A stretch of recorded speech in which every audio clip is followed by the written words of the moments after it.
And now it's time for Power of Prophecy with your host, former professor at the University of Texas at Austin, career United States Air Force officer, and best-selling author, Texe Mars.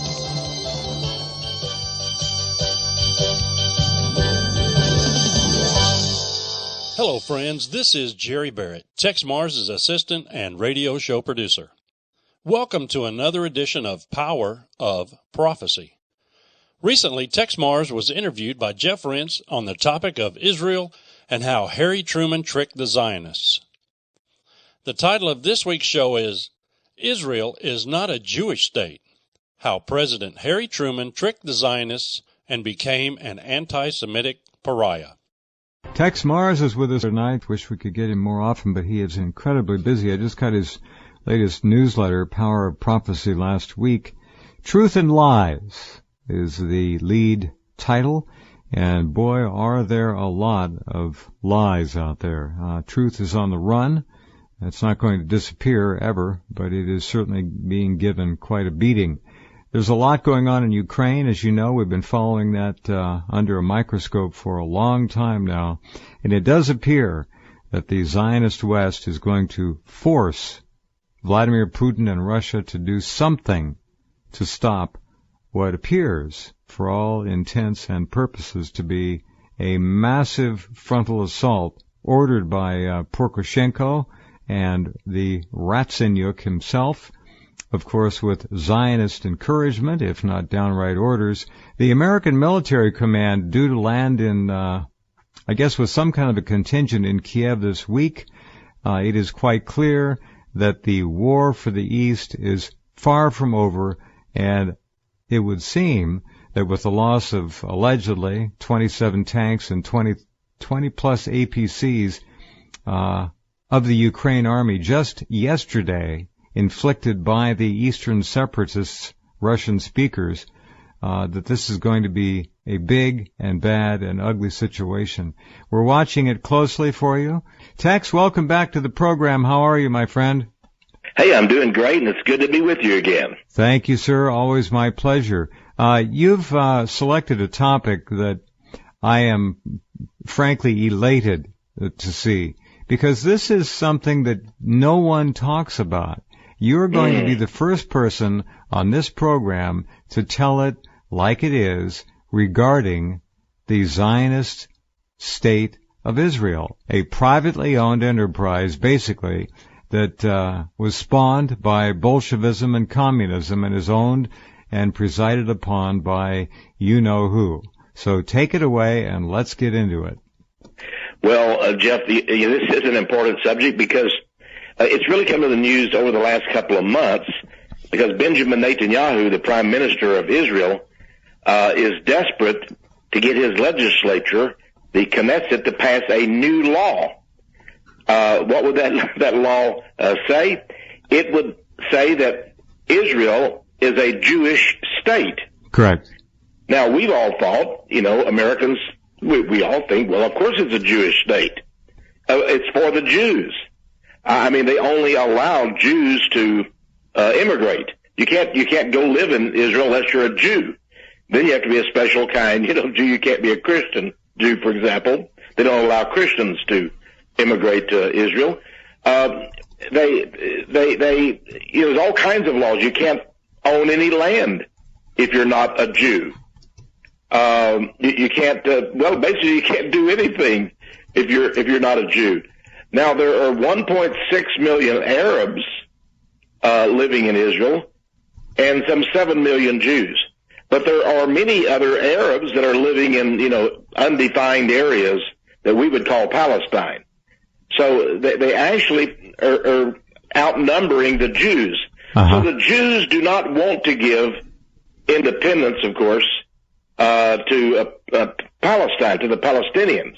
No way. And they keep in subjection. They're in an open-air concentration camp. And they built a huge wall, like the Berlin Wall, they call the partition, and it's incredible. It's a police state type wall to keep the Palestinians within their little bitty assigned areas. There are highways that Palestinians can't even travel in. So to get to work, you go through a series of barricades and blockades and all of that. So it of course is not at all an equal society with equal rights. It's Jews only. Now, Americans have always thought this, but, in research on my book, Conspiracy of the Six-Pointed Star, I discovered that Harry Truman, our president, made sure that the state of Israel would not be a Jewish state.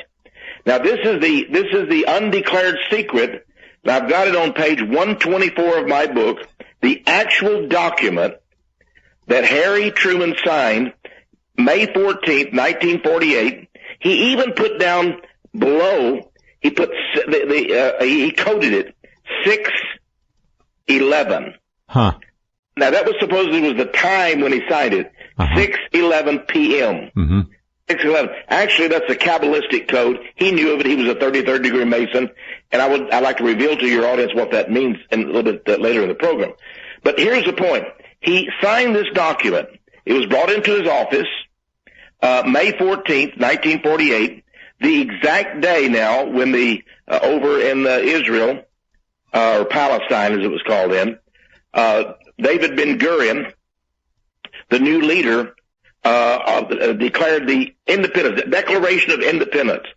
Now, he declared that Israel would be a state of Israel, and would be Jewish as well. But Truman did not go along with that. It says this agreement, this is what it says now. This agreement, this government has been informed that a Jewish state has been proclaimed in Palestine, and recognition has been requested to us by the provisional government. Therefore, the United States recognizes the provisional government as the de facto authority of the, and then new Jewish state was typed in, but it is lined through by Truman himself. In his hand, he took and he lined through the words new Jewish state. He put a little caret in, and he wrote in his own handwriting, state of Israel. So he made it a state. That was the formal recognition. We declared we recognize the state of Israel. They asked us to recognize the Jewish state. He would not do so. And they were really angry at him and said, why won't you let us be the Jewish state? He said, and this is, now I want to quote him because, I've got the documentation on this. He said, you cannot be a democracy if you're a Jewish state. I'm not going to go along with a fiction. Okay? You cannot be a a democracy. See, they claim they're both a democracy and a Jewish state. He said, you cannot be both. It's impossible. Do one or the other. I've chosen for you to be the state of Israel because we will not have a Jewish state. Right. That would be a theocracy. In other words, led by a religion. Correct. No equal rights at all, but whoever is Jewish is, the top dog. So he refused, and this is, I've got it in my book, page 124. Harry Truman approved 6:11. That's when he approved it. Now, Netanyahu has got his cabinet to approve it. This is a big controversy. Every Jewish organization in the world is chiming in with what they think. And Netanyahu says we must be a Jewish state because if we're not a Jewish state, then the Arabs, the Palestinians are gaining more and more, recognition around the world. Sure. And if the people of the world are now, basically, he said, they're not clueless anymore. See, Israel has pretended to be a Jewish state all of these years. It is not. In fact, there has never been a law passed in Israel making it a Jewish state. That's what he wanted. In 2015, he wants the Knesset to approve a law, the very first law. It will be part of their basic law, which is sort of like Constitution, which says that, yes, we are a Jewish state.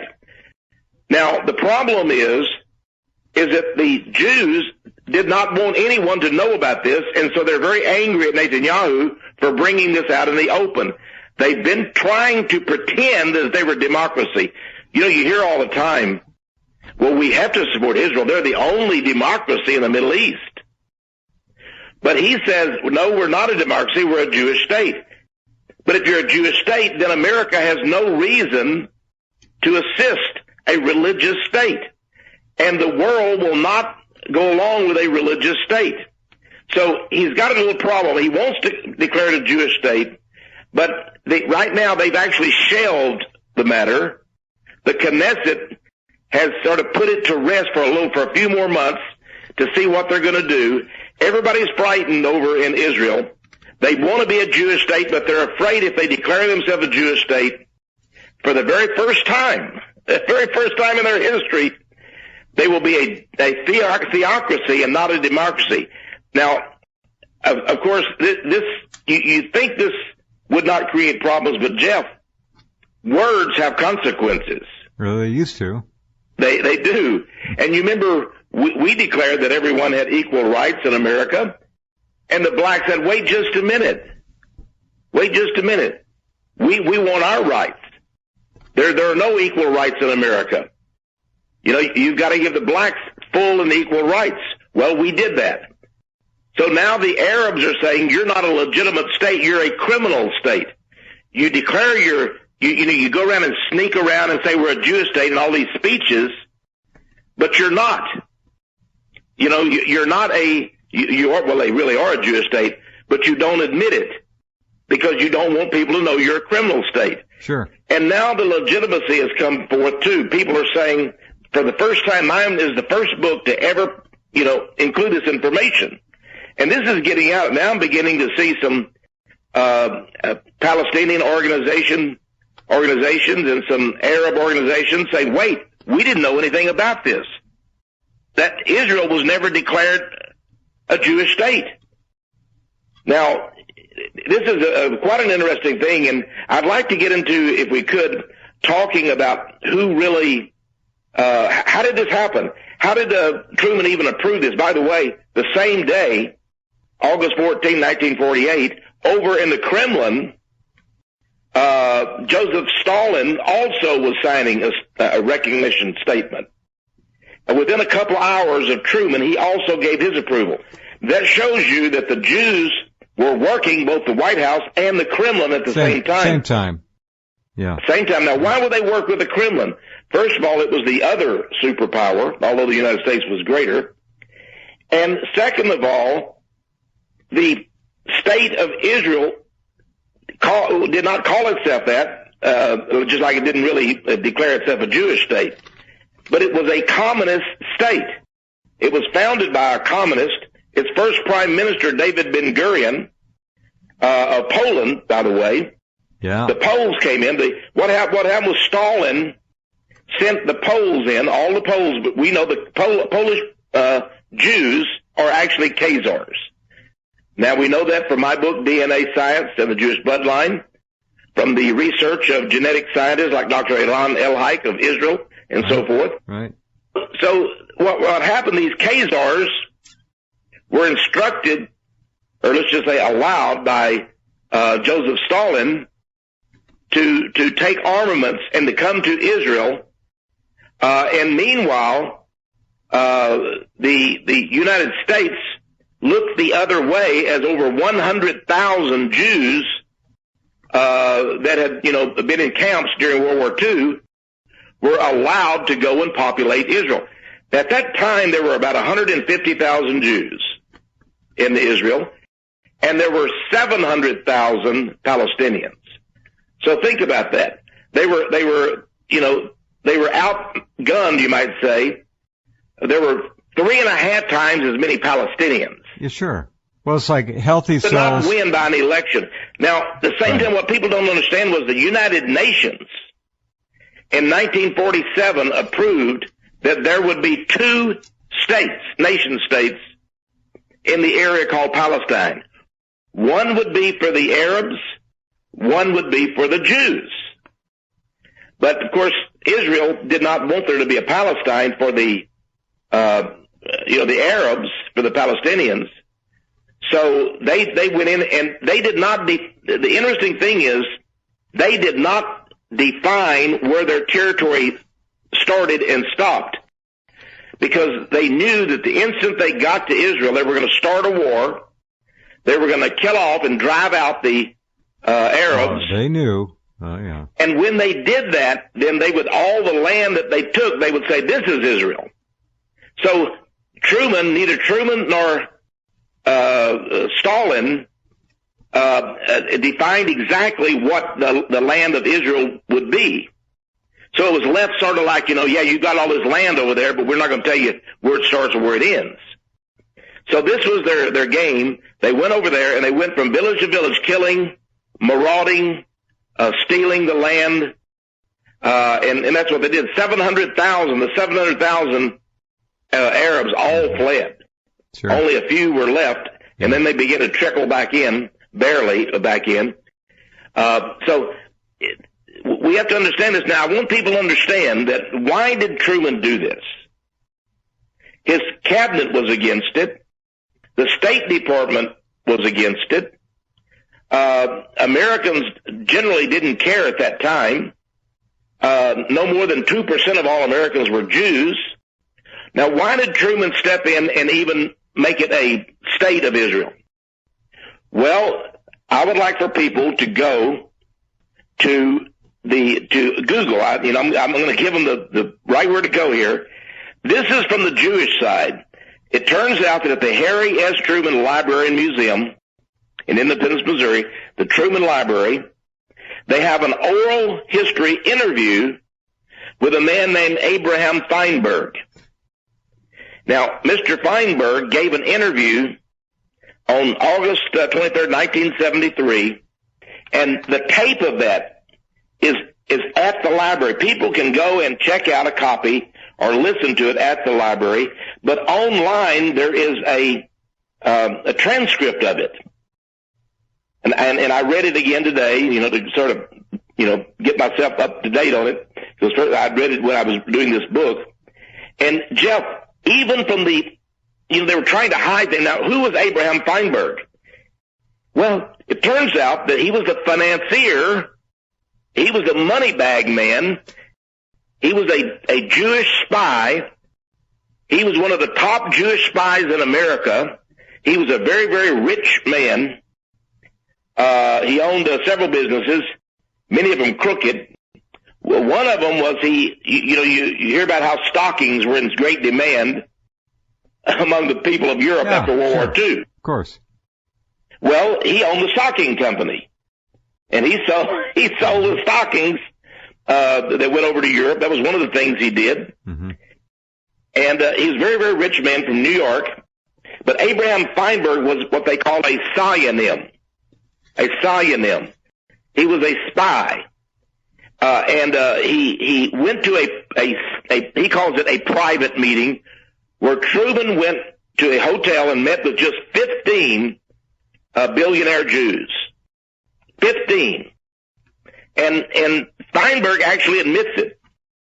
Now think about this. This is at the Truman Library, and he said Truman walked in the door. Now, why didn't he meet the White House meetings? He didn't want people to know the Jews were going to meet with him, you see. Mm-hmm. And he told them, I'm going to lose the election unless I have your help. Let me tell you, gentlemen, what I need. I need money. I need money. And he said, I want to go in a train and go across America in a campaign train. I need money for that. And I need other money besides. I'll leave it to you. And he left. That's what he said. I need money. He went and met with these 15 Jews.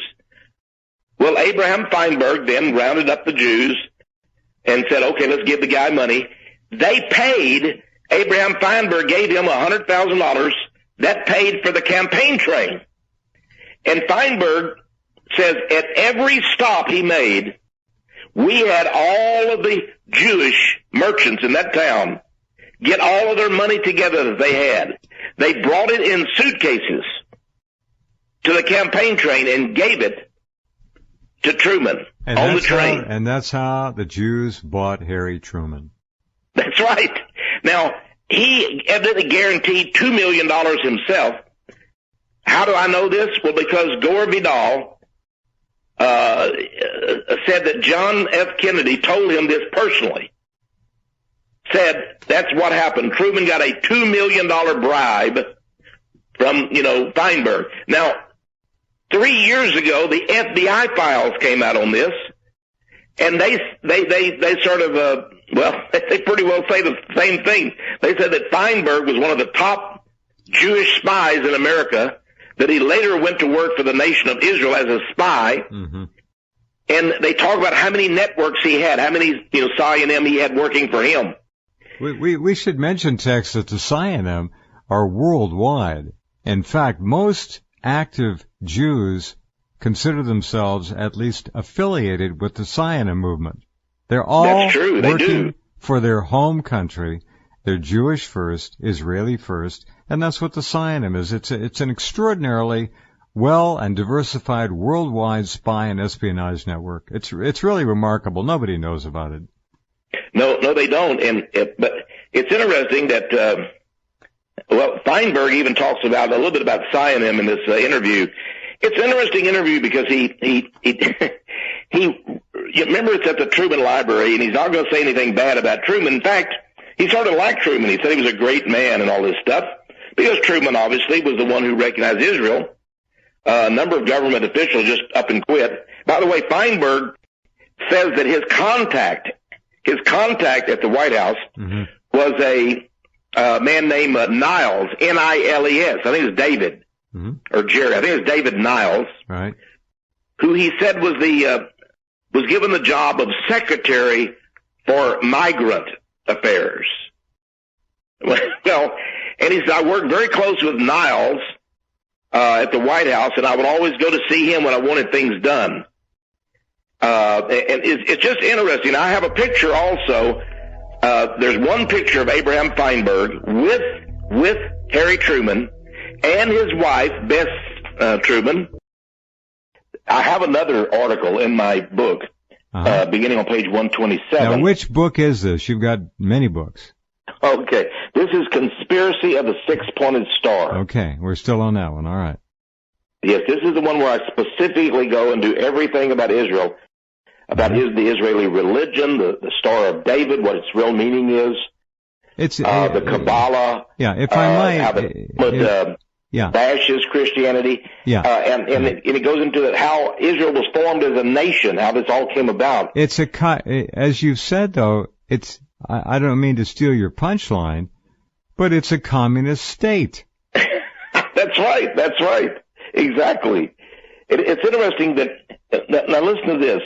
This was, now, by the way, I want the FBI files, I show on page 127, were declassified on March the 3rd, 2011. Feinberg was quoted by the FBI as admitting, quote, I gave Truman what he needed, money. That's a quote from Feinberg. That's pretty amazing. But listen to this, Jeff. This is amazing. In its 1952 file, the FBI reported that Feinberg was, in fact, an Israeli spy who used his money to clandestinely obtain, that means steal, uranium and other nuclear materials to help Israel make its first atomic weapons. Feinberg met regularly with the Mossad and the Shin Bet spy chiefs, Colonel Ben Razi, Reuben Shiloh, Teddy Kollek. He led a coterie of 70 Israeli agents operating in the United States. And the U.S. government was fully aware of Feinberg's criminal activities. They followed him very carefully. But Truman and Eisenhower told Hoover, who was the head of the FBI, not to prosecute. Let the guy go. But President Kennedy evidently had intended, he was not very charitable toward these Israeli spies. Had he lived, he was prepared to move swiftly early in his second term to indict these spies and force Israel to desist from its nuclear bomb activity and divest itself of the 587 tons of uranium it had stolen from U.S. reserves. And so you can see why they wanted to murder the guy. That Israel certainly was involved in the assassination because JFK was going to do him in. Can you imagine? I understand that David Ben-Gurion, the prime minister, had a nervous attack. He was put into bed for several days when JFK wrote him a letter and said, we will be in Israel in 4 months, and I'm going to have a general sent there. He will inspect your nuclear plants. We will make sure you're not, making these nuclear bombs.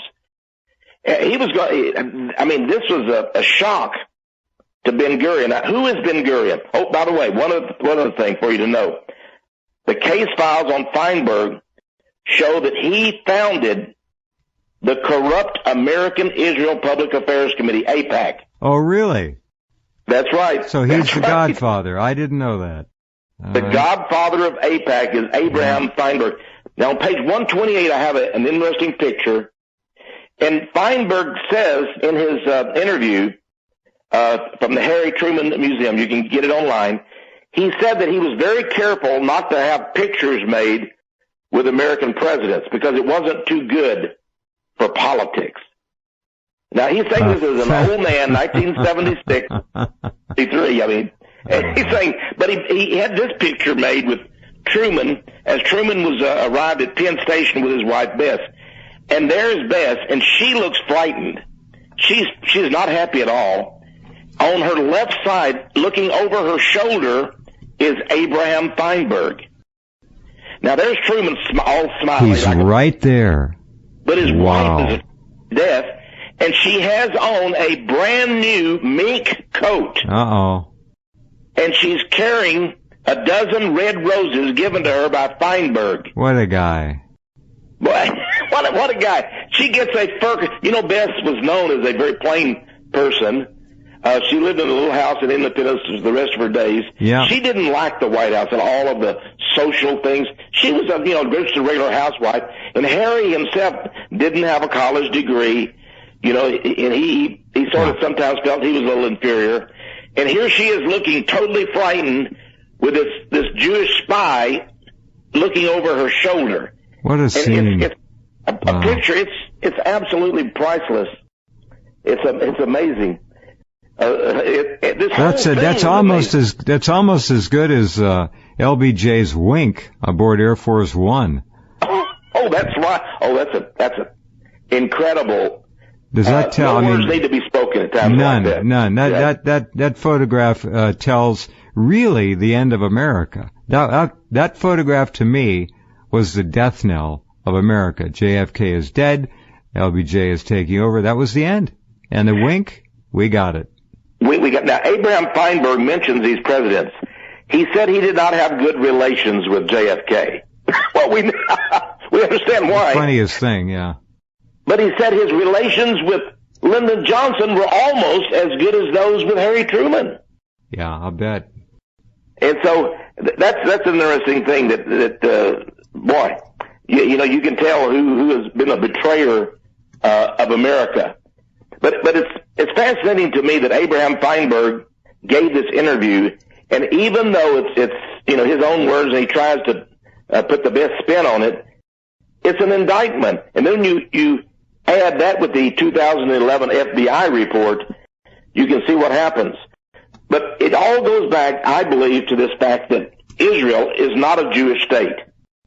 You cannot be both a Jewish state and a democracy. That's right. They want to be. Oh, yeah. And that's what Netanyahu was going to try to do with his new bill in the Knesset. But the Knesset, they told him, boy, look, we're treading on... That's thin ice, folks. That's right. That's very thin ice. What are we going to tell the world? What are we going to tell the Arabs if we become a Jewish state? Up to now, you see, it's sort of like what the book Animal Farm, where all the animals took over the farm. They said we're all the same. Yeah. But it seemed the pigs were the dictators. They were running the show, and the other animals went to them and said, "Well, if we're all the same, then why are you making all the decisions?" The pigs looked at him and said, "Well, we're all equal, but some are more equal than others." So this is the deal here. We'll be right back after this brief message. I'm Tex Mars. Stay with us, won't you?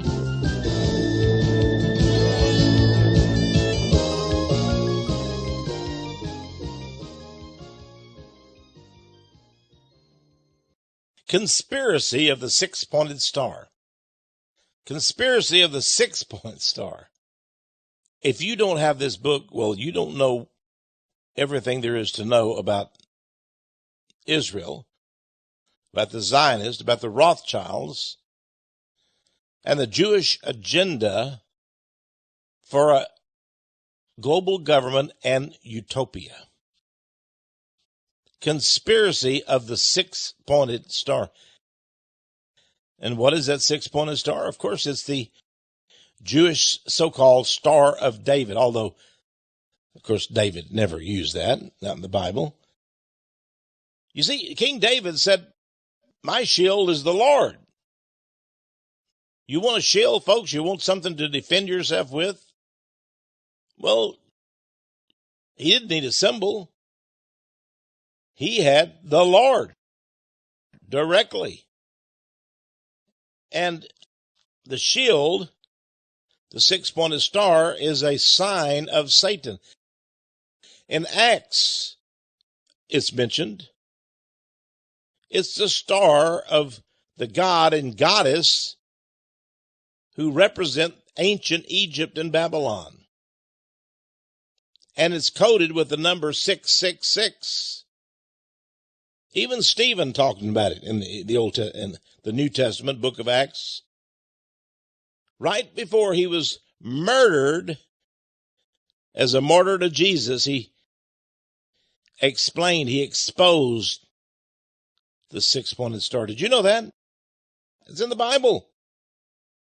Of course, it's also in the book of Amos, because Amos, the Old Testament prophet, exposed the star of Moloch. Yes, the ancient god Moloch also had this same star. Throughout the history of mankind, practically, the star, the 6-pointed star, has been around. And I tell you about the history and the meaning for it. Remember, 666. Here we have that unholy, infamous number. And it's staring at us in the face. It's on the flag of Israel. And I explore it in my book, Conspiracy of the 6-Pointed Star. This is an astonishing book. Now I want you to have it. $25 plus $5 shipping and handling. Total of $30. For a big book. It's about the size of 2 or 3 regular books. It's a big book. It's a big study book. You'll love to study this book. And every day when you sit down to read that book, you're going to discover this. Got all kinds of pictures, photographs.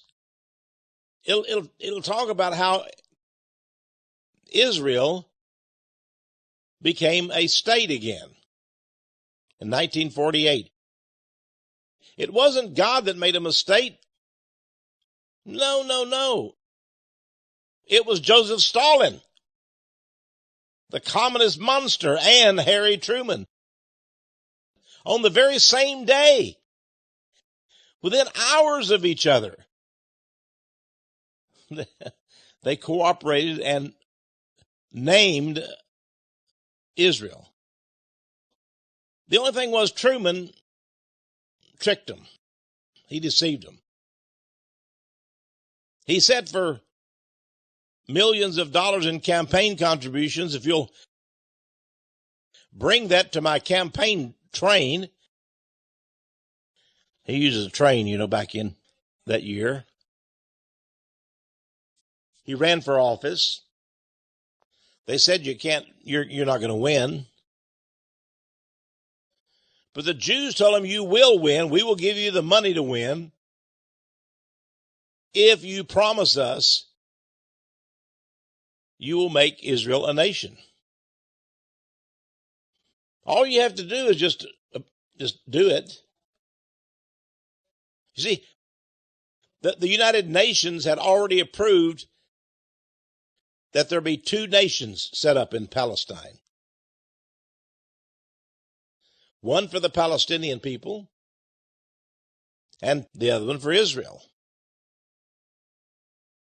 Well, then the United States and the Soviet Union got together and made Israel into a nation again. How did they do it? They just put out a letter, a statement, like an affidavit. And it said, the United States hereby recognizes the new state of Israel. Signed, Harry Truman. That's all it took to make them a nation. Now, remember the United Nations in that same time, 1947, also said they had voted that there will be two nations set up. Two states. Palestine and Israel. Well, why didn't Truman set up the nation of Palestine? It has not been set up even to this very day. Here we are at the very cusp, at the dawning of 2015. Now think about that. It's been 67 years. Why didn't we make Palestine a nation? It's because the Jews told us we're going to conquer the Palestinians once we get there with our nation of Israel.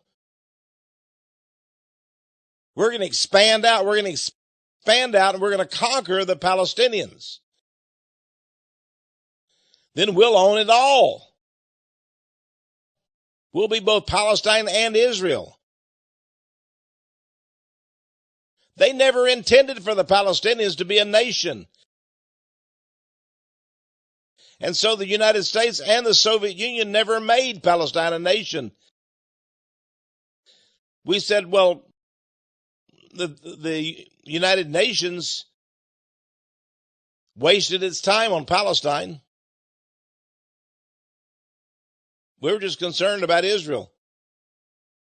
But why were we concerned about Israel? Because Israel gave us millions of bucks in illegal campaign contributions. Brought it in suitcases full of money. Every train stop he made. I even tell you in my book who it was. His name, Abraham Feinberg, an American Jewish spy. He's the guy. And I quote to you Gore Vidal, the famous novelist. He knew of this horrible payment under the table to Truman. And John F. Kennedy. John, he knew a lot. He knew his dad knew a lot about the seamy underbelly, let's just call it, of the United States. About the crooked nature of Israeli politics. He knew what they had done. But Truman says, when it came time for him to recognize Israel, they brought in a letter to him. Here's the letter, Mr. President. You said now we've already given you all this money. And you got your campaign coffers all lined with our Jewish money. You said if we would do that for you, you would approve Israel as a state. Here is a letter. And he looked at it. It said that Israel would become a Jewish state. He said, I never told you I'd make it a Jewish state. Truman told the Jews, I just told you I would make it a state, not a Jewish state. We don't have states that promote religions, he said. And he took his pen and he lined through where it says on the little statement, Jewish state. He lined through it. And he signed his name and gave it to the Jews in his office. They were shocked. They said, Mr. President, you can't do this.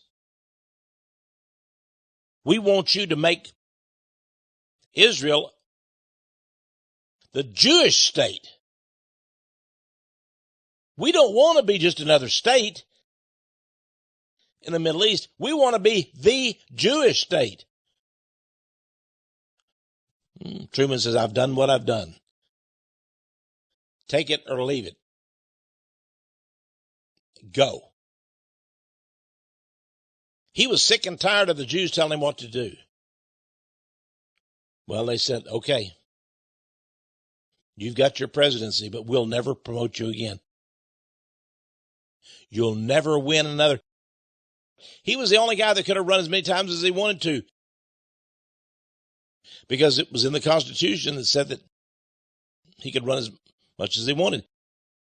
Remember, his predecessor, Franklin Delano Roosevelt, won 4 times as president.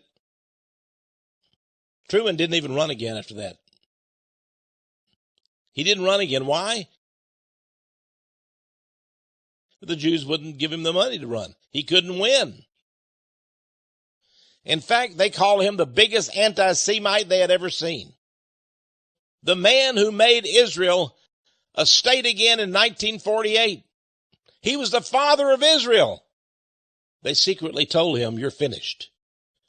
You did not make Israel a Jewish state. You shafted us. You stabbed us in the back. And even today, Benjamin Netanyahu has been trying to get his own legislature to pass legislation, the Knesset in Israel, making Israel what? A Jewish state. It's not a Jewish state to this very day.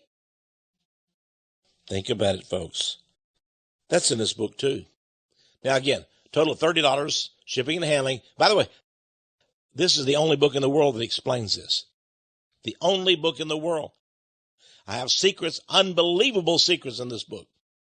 That's one of them. I also have evidence about who caused Richard Nixon to be put down, to resign. It was the Jews. You'll read about the Jewish plot against Nixon and Agnew in this book. The only book to explain what happened to Nixon and his vice president as well. All about Watergate. There it is. Conspiracy of the Six-Pointed Star, total of $30, shipping and handling. Here's how to get it right to us at Power of Prophecy, 1708 Patterson Road, Austin, Texas, 78733. Or you can go to our website, powerofprophecy.com. Powerofprophecy.com. You can phone us during the work week, 1-800-234-9673. Again, the book is Conspiracy of the Six-Pointed Star. I'm Texe Marsh. Now we're going to return to our program. Now, this Ben Gurion, you mentioned it's a communist state. Let me prove your point, Jeff. You're so accurate on that. People don't understand. Now, communism, these Jews are very crafty. They didn't want to be called communists. They came from Poland. This was in 1948. Who owned Poland? Well, it was a communist country.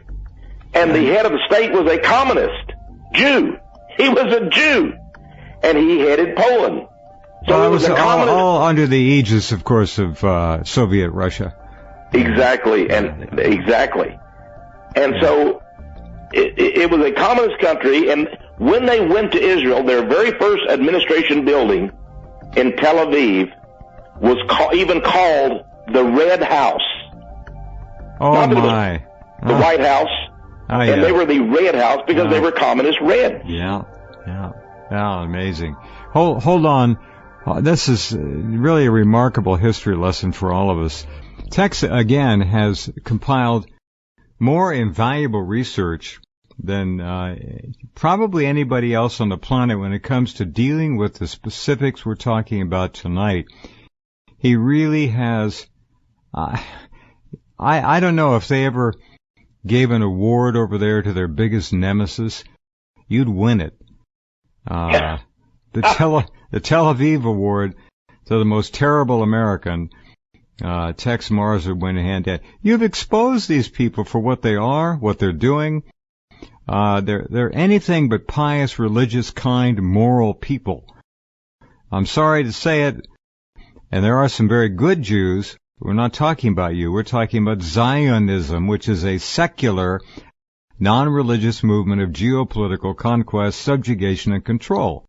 Very simple. Nothing new. Go ahead. Well, you're right, and let me tell you, this is the first time that these things have ever been discussed on radio. You're the man courageous enough to take them on, Jeff. Let me just say that. So, you don't pay me one penny, I don't pay you one penny. We're both interested in the truth here. That's right. And these things are, I think they're known by some people, surely, but they're just not discussed. People are afraid of the Jews. They're fearful of them. And, I'm 70 years old, so if they want to take me out, they can go ahead and do it, but I'm going to get my licks of truth in before they do. By the way, David Ben-Gurion was the first prime minister. Wikipedia calls him known as Israel's founding father. Israel's founding father. Now, he was head of the World Zionist Organization in 1946. Right. And then he became head of the Jewish Agency. So these are the two most powerful lobby groups in the world, other than now, of course, AIPAC. So this is how powerful this guy was. But here's what you need to know about him. Even Wikipedia has, 7 citations in the references stating that he was a confirmed atheist. Now, think about it. Oh, really? He allowed Ben-Gurion Israel. was a confirmed atheist. That's right. He was a Marxist-Leninist. You see, communism you can't say, right? You can't say I'm a communist. He of course, was put there by Stalin, and he accepted that and went to the Red House in Tel Aviv and began to brutalize, as the communists did all of the Eastern European nations. Yeah. He began to brutalize the Palestinians. But he said, I'm a Marxist-Leninist. And listen to this. The famous politician, Shimon Peres, says in here that Ben-Gurion told him that his favorite politician was Vladimir Lenin because he said Lenin was decisive. So he was a Marxist-Leninist. Now, here's the whole thing. One of the Jewish Orthodox rabbis, one of the top rabbis, is named Yeshayahu Leibowitz. It says here in Wikipedia, page 7, well, that's my page, of course, Wikipedia, that he considered Ben-Gurion, quote, to have hated Judaism more than any other man he had ever met. Unreal. Unreal. He goes on to say that he felt that Israel needed the religious mystique for all the world's Jews to give money toward it and to agree to immigrate there. Hustling their own people like they always do. That's right. He was atheist himself. He was a Marxist-Leninist, a communist. But he agreed, even though he hated Judaism more than any man this rabbi had ever known, he hated it. By the way, Menachem Begin, another guy, a terrorist, who became prime minister a little later on, was known to be practicing Buddhism, meditation and Buddhism. But it just gets funnier and funnier. Yeah, it is interesting. But Ben Gurion, by the way, was not his real name. But Ben Gurion also demanded that all of his military generals change their names, and they would take up Israeli or Jewish names. Yeah. They were all Polish. They all had Polish names. Polish Khazars. Yeah. They were Polish Khazars. Himself, his real name is David Green. Green is a very big Jewish name. Greenbaum, Greenstein, whatever, yeah. Yeah, so David Green became David Ben Gurion, and he caused all of his generals to have these Jewish. By the way, the Ben Gurion had a hyphen in it. This is like the New York mayor, de Blasio. He's changed his name 3 times, I think. Same thing. It's not his name, de Blasio. I guess maybe it is legally now, but he keeps changing his name. A lot of people in history do. What slimy stuff you're revealing here. Yeah, it's really an interesting thing to me.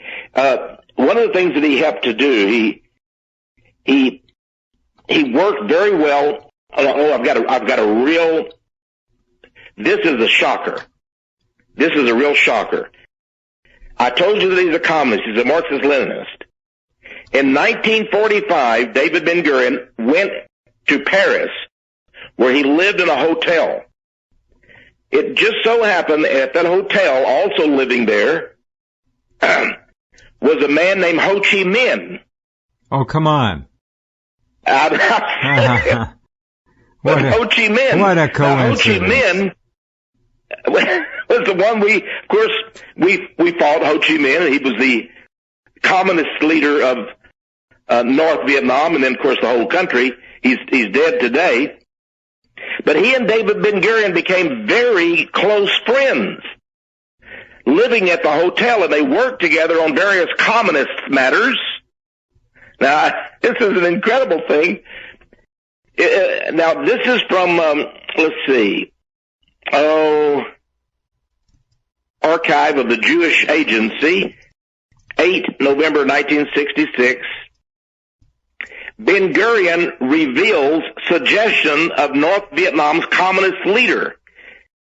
It turns out that in 1966, this just came out, by the way, in February of 2013, it says that Ben Gurion revealed that he had personally worked with Ho Chi Minh there at this hotel in Paris, France, and that Ho Chi Minh had offered him land in Vietnam if they would, if he would help him to conquer the French forces that owned Vietnam at the time.